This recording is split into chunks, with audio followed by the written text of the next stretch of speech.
సర్వమంగళమాంగళ్యే శివే సర్వార్ధసాధకే శరణ్యే త్రయంబకే దేవి నారాయణీ నమోస్తుతే. ఓం నమో నారాయణాయ. ఓం మహాలక్ష్మియే నమః. ఓం లక్ష్మీనారాయణాయ నమః. అందరికీ నమస్కారం అండి. మనము పరమ పవిత్రమైన ఈ జ్యేష్ఠమాసంలో చక్కగా లక్ష్మీ కటాక్షం కోసం, లక్ష్మీ అనుగ్రహాన్ని పొందడం కోసము కనకధార స్తోత్ర పారాయణం చేస్తున్నాము, అద్దె సహితంగా తెలుసుకుంటున్నాము. ఇంత చక్కని అవకాశాన్ని మనము సద్వినియోగం చేసుకుంటూ ఉన్నాము అందరం కూడా. అయితే దాంట్లో మనము చక్కగా 10 శ్లోకాలకు అర్ధసహితంగా తెలుసుకున్నాము.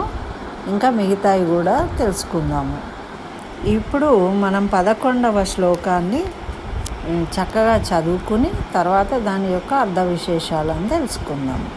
అయితే ఇప్పటి వరకు అమ్మవారిని స్తుతిస్తూ ఉన్నారు కదా, ఆ నారాయణునికి ఏ విధంగా ఉంటుంది అనేది ఇందులో ప్రతి శ్లోకంలో కూడా నమోస్తుతే అని వస్తూ ఉంటుంది. అంటే అమ్మకు నమస్కారము, అమ్మకు నమస్కారం. మనం చదివేటప్పుడు కూడా ఆ నమోస్తుతే అన్నప్పుడు నమస్కరిస్తూ చదువుకోవాలన్నమాట, ఇప్పటి నుంచి వచ్చే ప్రతి శ్లోకం కూడా. అయితే ఇప్పుడు మనము ఈ 11వ శ్లోకాన్ని చదువుకుందాం. శృత్యై నమోస్తు శుభకర్మ ఫలప్రసూత్యై, రత్యై నమోస్తు రమణీయ గుణార్ణవాయై, శక్తై నమోస్తు శతపత్రనికేతనాయై,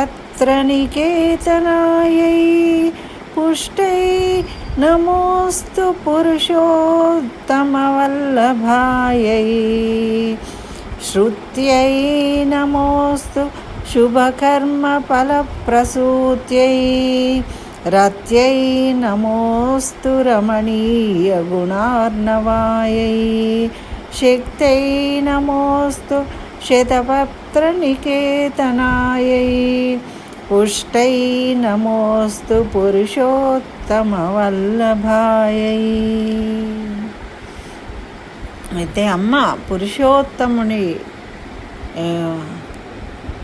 వల్లభ అంటే వరించినది అని, ఇష్టమైనది అని, పురుషోత్తముని చేత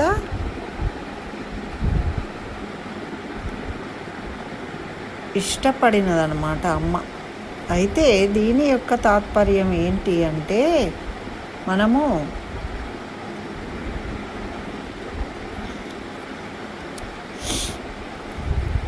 వేదాలకు ప్రతీక అయిన లక్ష్మి అంటే వేదాలలో చెప్పబడిన అమ్మ, వేదాల సారానికి రూపమే అమ్మ అయిన లక్ష్మీ తల్లికి నమస్కారాలు. మరి జీవితంలో శుభకరమైన మరియు సానుకూల ఫలితాలను అందించడంలో, సహాయం చేయడంలో ఆమె సాటి. మరి మంచి గుణాల సాగరం, ఆనందపరిచే విషయాలు, గుణాలు కలిగిన అంటే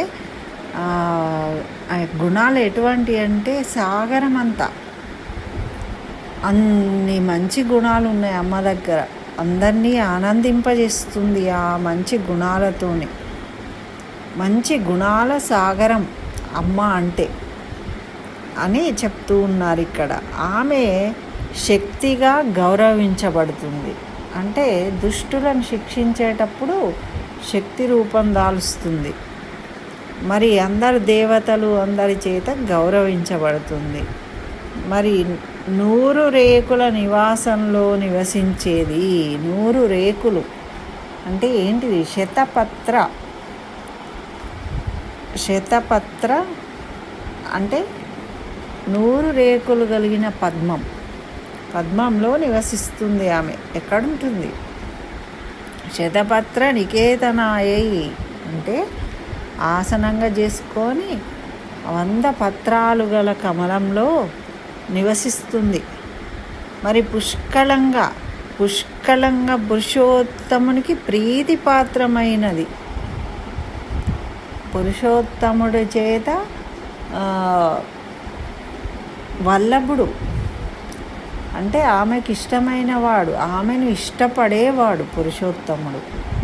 ఆ పురుషోత్తముని చేతనే నాకు ఈమె అంటే ఇష్టము అనే విధంగా ఉన్న ఉత్తమురాలు అటువంటి మహాలక్ష్మిని నేను నమస్కరిస్తూ ఉన్నాను అని ఇక్కడ. ఇప్పుడు కోరికలు అయిపోయింది, కోరికలు చెప్పేసినాం, మాకు సంపదలు కావాలి, మన పాపాలు తొలగించాలి అని చెప్పేసినాం. ఇప్పుడు ఏమంటున్నాం, ఇక తల్లిని స్తుతిస్తున్నాం అంతే, నమస్కరిస్తూ ఉన్నాం. మన కోరిక ఏంటి? సంపదలను కలిగించు, మా పాపాలను తొలగించు, మాకు కష్టాలను తొలగించు, మా దారిద్ర్యాన్ని తొలగించు అని చెప్పేసినాం. ఇప్పుడు స్తుతిస్తున్నాం అన్నమాట మనం ఈ 2 శ్లోకాలలో కూడా. అయితే మరి ఇంకొక శ్లోకాన్ని కూడా చెప్పుకుందాం మనం. నమోస్తు నాళీకనిభాననాయై నమోస్తు దుగ్ధోదధి జన్మభూమ్యై నమోస్తు సోమామృత సోదరాయై నమోస్తు నారాయణ వల్లభాయై నమోస్తు నాళీకనిభాననాయై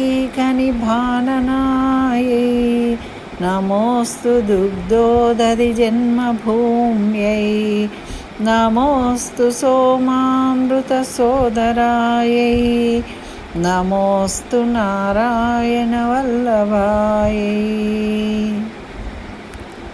నమోస్తు నమోస్తు నమోస్తు అమ్మకు నమస్కారాలు నమస్కారాలు నమస్కారాలు నమస్కారాలను తెలియజేస్తున్నాం. మరి నాళీకని భాననాయి అంటే పద్మం వంటి ముఖము కలిగిన మంగళదేవతకు నమస్కారము. మరి దుగ్ధోదధి జన్మభూమ్యై పాలకడలి, దుగ్ధోదధి అంటే పాలకడలని తన జన్మస్థానంగా గల శ్రీ పద్మాలయాదేవికి వందనము. పాలకడలిలో జన్మించింది ఆమె. మరి జన్మించి పద్మములో పద్మాసిని అయి ఉన్నది పాలకడలిలో. కాబట్టి ఆ పద్మాలయాదేవికి వందనము. మరి అమృతమునకును దానితో పాటుగా ఉద్భవించిన చంద్రునికి తోబుట్టువైంది. అంటే సోమామృత సోదరాయై.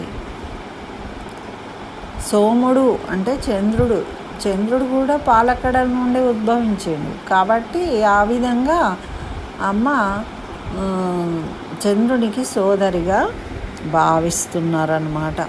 మరి చంద్రునికి తోబుట్టువైన మా దేవికి ప్రణామము. భగవాన్ విష్ణుమూర్తికి ప్రేమాస్పదురాలైన లోకమాతకు వందనములు, దండములు.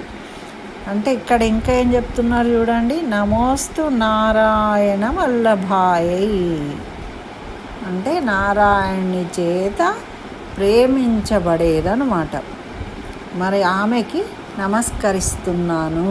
ఇందులో కోరికలు లేవు. ఇప్పుడు మనమంతా స్తుతించడము, అమ్మకు నమస్కరించడం, మన కోరికలు చెప్పుకోవడం ముందు 10 శ్లోకాలలో అయిపోయింది.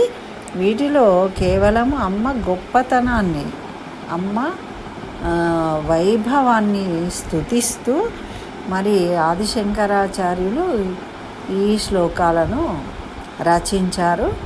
చాలా అద్భుతంగా ఉన్నాయి. మళ్ళొకసారి శ్లోకాలను చదువుకుందాం. మనము చదువుకొని ముగిద్దాం. శృత్యై నమోస్తు శుభకర్మ ఫలప్రసూత్యై రత్యై నమోస్తు రమణీయ గుణార్ణవాయై శక్తై నమోస్తు శతపత్రనికేతనాయై పుష్టై నమోస్తు పురుషోత్తమ వల్లభాయై నమోస్తు నాళీకనిభాననాయై నమోస్తు దుగ్ధోదధి జన్మభూమ్యై నమోస్తు సోమామృత సోదరాయై నమోస్తు నారాయణ వల్లభాయై. ఓం మహాలక్ష్మీదేవ్యై నమః.